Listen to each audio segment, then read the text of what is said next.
എല്ലാ മാന്യ പ്രേക്ഷകർക്കും വേഗം വരുന്നവനായ യേശു ക്രിസ്തുവിൻ്റെ നാമത്തിലുള്ള സ്നേഹവന്ദനത്തെ അറിയിക്കുന്നു.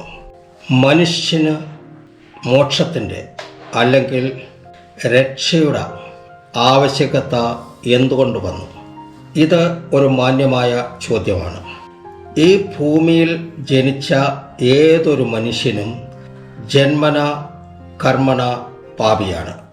എൻ്റെ കൈവശമിരിക്കുന്ന ബൈബിൾ പറയുന്നു, ഒരു വ്യത്യാസവുമില്ല, എല്ലാവരും പാപം ചെയ്ത് ദൈവസന്നിധിയിൽ നിന്ന് അകന്നിരിക്കുന്നു. വീണ്ടും പറയുന്നു, നീതിമാൻ ആരുമില്ല, ഒരുത്തൻ പോലുമില്ല. എല്ലാവരും വഴിതെറ്റി ഒരുപോലെ കൊള്ളാത്തവരായി തീർന്നു. നന്മ ചെയ്യുന്നവനില്ല, ഒരുത്തൻ പോലുമില്ല. 3 കാര്യത്തിൽ മനുഷ്യർ ഏവനും തുല്യരാണ്. ജനനം കൊണ്ട് എല്ലാവരും തുല്യരാണ്, പാപസംബന്ധമായി എല്ലാവരും തുല്യരാണ്, മരണസംബന്ധമായും എല്ലാവരും തുല്യർ തന്നെ. അങ്ങനെ നോക്കുമ്പോൾ എല്ലാ മനുഷ്യരും തുല്യ ദുഃഖിതരാണ്. എന്തുകൊണ്ട് മനുഷ്യൻ മരിക്കുന്നു? ഉത്കൃഷ്ട മനുഷ്യർ, ഉന്നതരായ മനുഷ്യർ, വിദ്യാസമ്പന്നരായ മനുഷ്യർ, ആകാശത്തെയും ഭൂമിയെയും കൈയടക്കിയ മനുഷ്യൻ, പാവപ്പെട്ടവനും പണക്കാരനും, കറുത്തവനും വെളുത്തവനും, നേതാക്കന്മാരും അഭിനേതാക്കന്മാരും, അങ്ങനെ എല്ലാവരും മരിക്കുന്നു. സയൻസ് അതിൻ്റെ അത്യുന്ന തലത്തിൽ നിൽക്കുമ്പോൾ ആ സയൻസിനോട് ചോദിക്കാം, മനുഷ്യൻ എന്തുകൊണ്ട് മരിക്കുന്നു?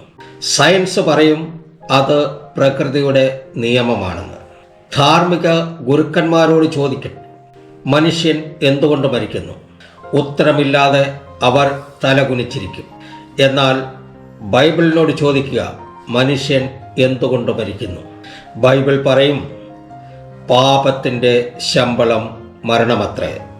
മാനവരക്ഷ അല്ലെങ്കിൽ മോക്ഷം അല്ലെങ്കിൽ സാൽവേഷൻ, പാപമോചനം, ഈ വിഷയത്തിൽ ധാർമ്മികത പരാജയം, തത്വശാസ്ത്രം പരാജയം, കർമ്മകാണ്ഡം പരാജയം, ആചാരങ്ങൾ പരാജയം, ആശയങ്ങൾ പരാജയം, ചിന്തകൾ പരാജയം, ബുദ്ധിശക്തി ഇൻ്റലിജൻസ് പരാജയം. അതുകൊണ്ട് മനുഷ്യന് രക്ഷാമാർഗം അല്ലെങ്കിൽ മോക്ഷമാർഗം തേടി അലയുന്നു. അങ്ങനെ എല്ലാ മനുഷ്യരും ഒരു സത്യം മനസ്സിലാക്കി, ദൈവത്തിൽ നിന്ന് മാത്രമേ രക്ഷയുള്ളൂ എന്ന്, മോക്ഷം കിട്ടുകയുള്ളൂ എന്ന്. ആ മോക്ഷപ്രാപ്തിക്ക് വേണ്ടി രക്ഷാമാർഗത്തിനായി, സാൽവേഷനായി മനുഷ്യൻ പല മാർഗങ്ങളും ആരായുന്നു. ആ രക്ഷകൻ ആരാണ്? എൻ്റെ മുക്തി എങ്ങനെ സാധ്യമാകും?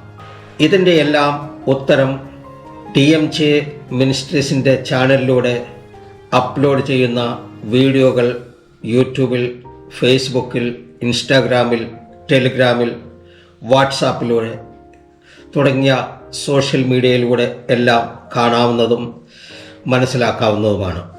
ബൈബിളിനെ പറ്റിയും ക്രിസ്ത്യാനിറ്റിയെപ്പറ്റിയും അതിലൂടെയുള്ള മാനവരക്ഷയുടെ പൂർണ്ണമായ അറിവ് ലഭിക്കാൻ എല്ലാ എപ്പിസോഡുകളും തുടർമാനമായി കാണുക. ദൈവം നിങ്ങളെ ഏവരെയും അനുഗ്രഹിക്കട്ടെ. നന്ദി, നമസ്കാരം.